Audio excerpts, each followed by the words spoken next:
दोस्तों आज हम लोग डायबिटीज का सबसे इंपॉर्टेंट जो टेस्ट होता है HbA1c का टेस्ट, उसके बारे में आज हम लोग बात करने जा रहे हैं। तो ये शुगर जो होता है ये अप एंड डाउन होता रहता है। बना नहीं है, बट आप डायबिटीज डेवलप करने के रिस्क पे हैं। अगर आपने लाइफस्टाइल थोड़ा चेंज कर लिया तो आप यहाँ पहुंच जाएंगे, नहीं किया तो आप डायबिटीज में पहुंच जाएंगे।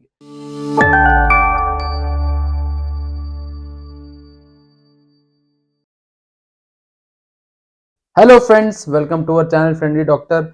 दोस्तों आज हम लोग डायबिटीज का सबसे इंपॉर्टेंट जो टेस्ट होता है HbA1c का टेस्ट, उसके बारे में आज हम लोग बात करने जा रहे हैं। दोस्तों हम लोग डायबिटीज के बहुत सारे ब्लड टेस्ट होते हैं, रैंडम ब्लड शुगर होता है, खाना खा के टेस्ट किया जाता है जिसको पीपी शुगर बोलते हैं, ये सब टेस्ट किया जाता है। बट मैं अगर बोलूंगा कि अगर एक टेस्ट कराना हो, और खास तौर पे जो प्री डायबिटिक लोग होते हैं, यानी कि जो 40 साल के लोग हैं जिनके परिवार में डायबिटीज की हिस्ट्री वगैरह है, अगर उनके लिए अगर एक टेस्ट मुझसे बोला जाए अगर कराना है, दोस्तों वो यही टेस्ट है, HbA1c का टेस्ट। दोस्तों क्या होता है, जब हम लोग रैंडम ब्लड शुगर करते हैं वो तो उस टाइम की ही शुगर मेजर करता है। दोस्तों हमारे जो ब्लड में जो शुगर का लेवल होता है वो ऐसा नहीं होता है कि हमेशा कांस्टेंट रहे। आज आपने नापा तो ये नहीं है कि रात में भी वो नॉर्मल ही रहेगा, या फिर आप खाना खाने के बाद भी नॉर्मल रहेगा। जो दोस्तों हमारी शुगर होती है ऐसी नहीं होती है ब्लड में, कभी अप होती है कभी डाउन होती है, आगे मैं वीडियो में डिस्कस भी करूंगा। तो ये शुगर जो होता है ये अप एंड डाउन होता रहता है। तो मान लीजिए हम इस लेवल पे चेक कर रहे हैं तो हम तो खुश हो जाएंगे कि हमारी शुगर तो नॉर्मल है, बट वास्तविकता ये होती है कि आपकी शुगर कभी कभी बीच में बढ़ रही होती है। मान लीजिए सुबह अर्ली मॉर्निंग बढ़ रही होती है, दोपहर में बढ़ रही होती है, रात में बढ़ रही होती है। तो इसका अगर क्यूमुलेटिव पिक्चर जाननी है तो उसके लिए टेस्ट बहुत अच्छा होता है। दोस्तों क्या होता है, जो एक्स्ट्रा शुगर होता है वो हमारे हीमोग्लोबिन को में डिपॉजिट हो जाता है, एक तरह से कह सकते हैं आपस में बॉन्ड बना लेता है। तो ये जो टेस्ट होता है ये इस ऐसे हीमोग्लोबिन, ये एक तरह का ग्लाइकोसाइलेटेड हीमोग्लोबिन होता है HB, तो इसको मेजर करता है और ये बताता है कि पिछले 2 से 3 मंथ में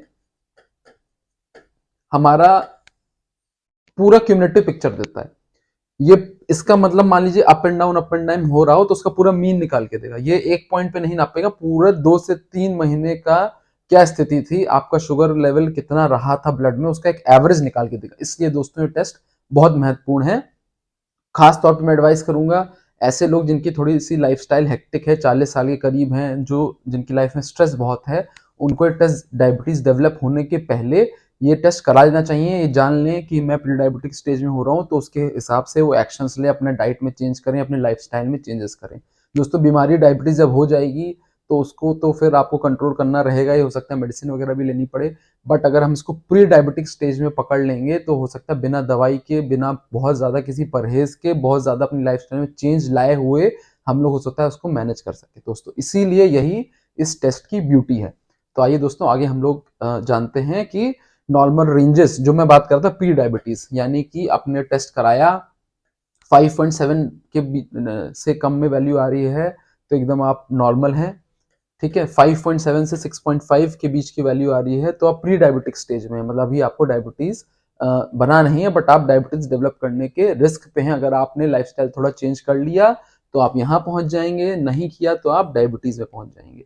और 6.5% से ऊपर जो होता है इसको दोस्तों बोलते हैं कि आपको डायबिटीज है।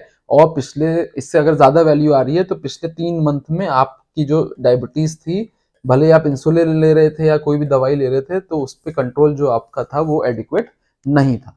तो आइए दोस्तों अब हम लोग इस टेस्ट के बारे में बातचीत करते हैं। कोई बहुत ही कोई स्पेशल टेस्ट नहीं है, ब्लड का टेस्ट होता है। इस प्रकार आपका यहाँ पे ब्लड ड्रॉ कर लिया जाएगा, आपके हाथ में वेन्स से ब्लड ले लिया जाएगा और रिपोर्ट इसकी usually next day even same day भी मिल जाएगी। अगर इसकी टेस्ट की प्राइस की बात किया जाए तो दोस्तों ये 300 साढ़े 300 रुपए से लेके 1000 रुपए तक का ये टेस्ट का कीमत हो सकता है, प्राइस हो सकता है। और आप चूंकि ये टेस्ट 3 महीने का स्टेटस बता रहा है तो आप 3 3 महीने पे अगर डायबिटीज या अगर आप हाई रिस्क पे हैं, लाइफस्टाइल आपकी गड़बड़ है, तो हर 3 मंथ पे आप ये 3 से 4 मंथ पे ये टेस्ट कराएं।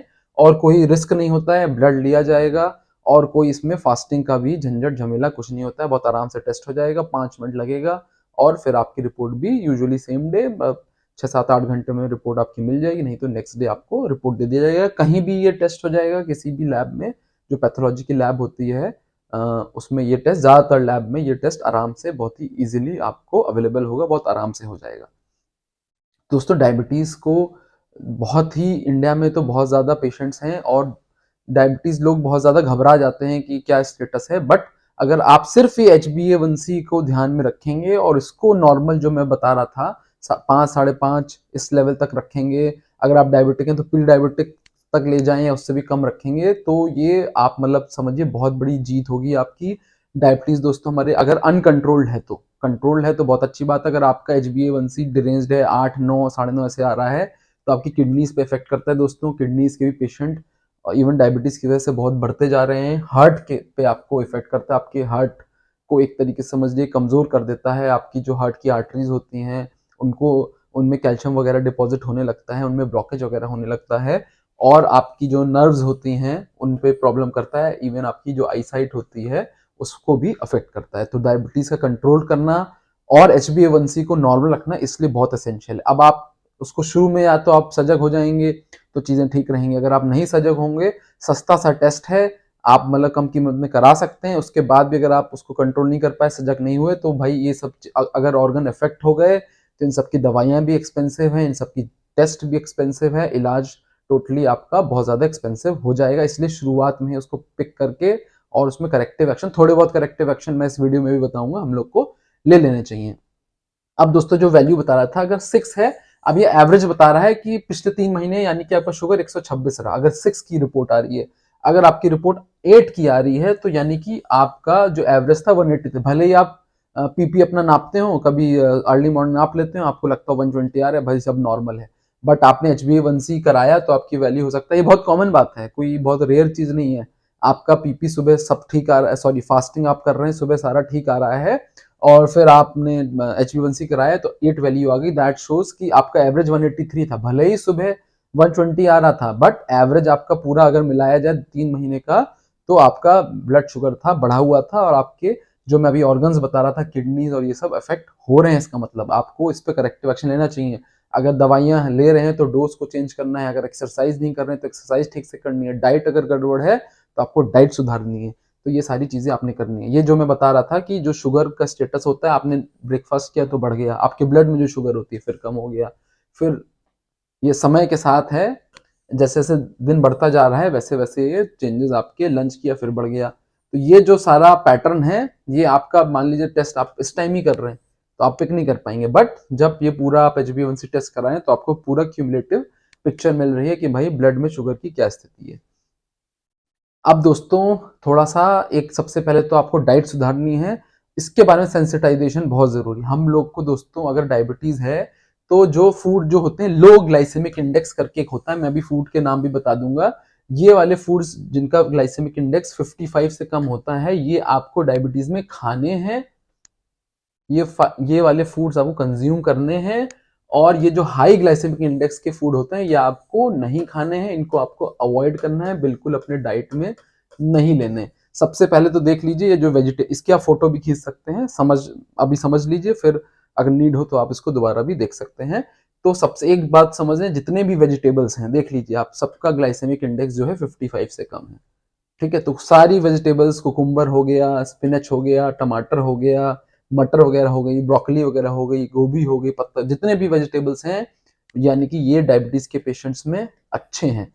ठीक है, उस अब आप इस पे आ जाइए। अब ये देखिए जो ब्रेड वगैरह जो आप खा रहे हैं ये हाई ग्लाइसेमिक इंडेक्स से बहुत खराब है। आलू अगर आप खा रहे हैं तो ये ठीक नहीं है। होल व्हीट जो होता है, जो आटे की रोटी हम लोग खाते हैं, ये भी डायबिटीज के पेशेंट्स में ठीक नहीं है। जो मोटे अनाज हैं, राइस का मोटा अनाज है, ये सारी चीजें ठीक हैं। और इवन स्वीट पोटैटो भी थोड़ा सा, जो नॉर्मल पोटैटो है उससे थोड़ा सा बेटर है, बट ये भी अवॉइड करना चाहिए। वेजिटेबल्स आपको लेने चाहिए। फिर फ्रूट्स में बहुत सारे से, जैसे वाटरमेलन है, ये हाई ग्लाइसेमिक इंडेक्स है, ये आपको अवॉइड करना चाहिए। क्या क्या आप खा सकते हैं डायबिटीज के पेशेंट्स के लिए? सेब अच्छा रहेगा, और ये अंगूर वगैरह अच्छा रहेगा, ऑरेंज अच्छा रहेगा। ओवरऑल अगर आपके पास दो ऑप्शंस रखे जाएं कि भाई सब्जियां का सैलेड खा लें कि फल खा लें, तो आप अगर डायबिटिक हैं तो आपको सब्जियों का सैलेड चूज करना चाहिए, और अगर नहीं ऑप्शन है या आपको फल बहुत पसंद है तो फिर आपको फल लेने चाहिए। दोस्तों डेयरी प्रोडक्ट्स जो होते हैं वो भी ये सारे देखिए, एक ही है लास्ट में आइसक्रीम, उसका 61 है, जो कि तब मीडियम ग्लाइसेमिक इंडेक्स में आएगा, तो आइसक्रीम आपको अवॉइड करनी चाहिए। बाकी जो मिल्क के प्रोडक्ट्स होते हैं, जितने भी होल मिल्क हो गया, योगर्ट हो गया, यानी कि दही वगैरह हो गया, ये सब स्किम्ड मिल्क जो अवेलेबल होता है, ये सब आप ले सकते हैं। इवन आप कंपेयर करें, आइसक्रीम से ज़्यादा हानिकारक व्हाइट ब्रेड है, उसका ग्लाइसेमिक इंडेक्स 100 है। आइसक्रीम यानी कि अगर आप डायबिटिक हैं, आप ब्रेड खानी है, आइसक्रीम खानी है, तो आप ब्रेड से अच्छा है कि आप आइसक्रीम का सेवन कर लें। तो ये सब हैक्स हैं थोड़ा सा डायबिटीज़ को मैनेज करने के, ये आप अपने लाइफ में इन्वॉल्व करेंगे तो ज़्यादा अच्छा रहेगा। उसके अलावा जो प्रोटीन्स होता है, ये जितने भी प्लांट बेस्ड प्रोटीन्स होते हैं, जैसे कि पीनट्स वगैरह हो गया और ये राजमा वगैरह हो गया, ठीक है, ये सब दालें हो गई, ये सब ठीक है आपके लिए proteins. Animal proteins high glycemic index होते हैं। एनिमल प्रोटीन जैसे कि चिकन हो गया, मटन हो गया, ये सब डायबिटिक्स को अवॉइड करना चाहिए, इनका ग्लाइसेमिक इंडेक्स हाई होता है। एक बार और दोस्तों रिवाइज कर लें, high GI food, high glycemic index food diabetes में नहीं लेना है हम लोग ने। खास तौर पे ब्रेड जो मैं बता रहा था, आलू जो मैं बता रहा था, सॉफ्ट ड्रिंक भी टोटली अवॉइड करनी चाहिए, इसमें तो सबसे ज़्यादा कार्बोहाइड्रेट्स होता है, बहुत ज़्यादा हाई ग्लाइसेमिक इंडेक्स होता है। और राइस भी है थोड़ा सा, मतलब ये सब आपको अनाज जो है थोड़ा सा अवॉइड करना चाहिए एज कम्पेयर टू वेजिटेबल्स वगैरह, वो सब आपको ज़्यादा सेवन करना चाहिए। एनिमल प्रोटीन जो मैं बता चुका हूँ वो भी आपको अवॉइड करना चाहिए। जो प्लांट बेस्ड प्रोटीन्स हैं वो आपको सेवन करने चाहिए अगर आपको डायबिटीज़ है तो। बाकी दोस्तों आपको जो थोड़ा सा वॉकिंग वगैरह ये सब करना चाहिए, करीब 4-5-6 जितना चल सके 5000 स्टेप्स तो मिनिमम आपको पर डे अगर डायबिटीज़ है तो करना चाहिए। अगर एक्सरसाइज कर सकें तो उससे अच्छा कुछ नहीं है। ये सारी चीज़ें करके अगर तब पर भी आप नहीं कंट्रोल कर पा रहे हैं अपने HbA1c लेवल को, तो आपको फिर मेडिसिन पे जाना चाहिए। बट मैं सजेस्ट करूंगा ये सब आप रिगरसली करेंगे तो हो सकता है आपको मेडिसिन की ना भी आवश्यकता पड़े, अगर आवश्यकता पड़े भी तो बहुत कम डोज की आवश्यकता पड़े। आई होप दोस्तों वीडियो आपको पसंद आया होगा। अगर आपके भी परिवार में किसी को डायबिटीज है तो उसको ये वीडियो जरूर शेयर करिएगा। दोस्तों हमारे चैनल को सब्सक्राइब कर लीजिए। Thank you friends, stay healthy, stay happy.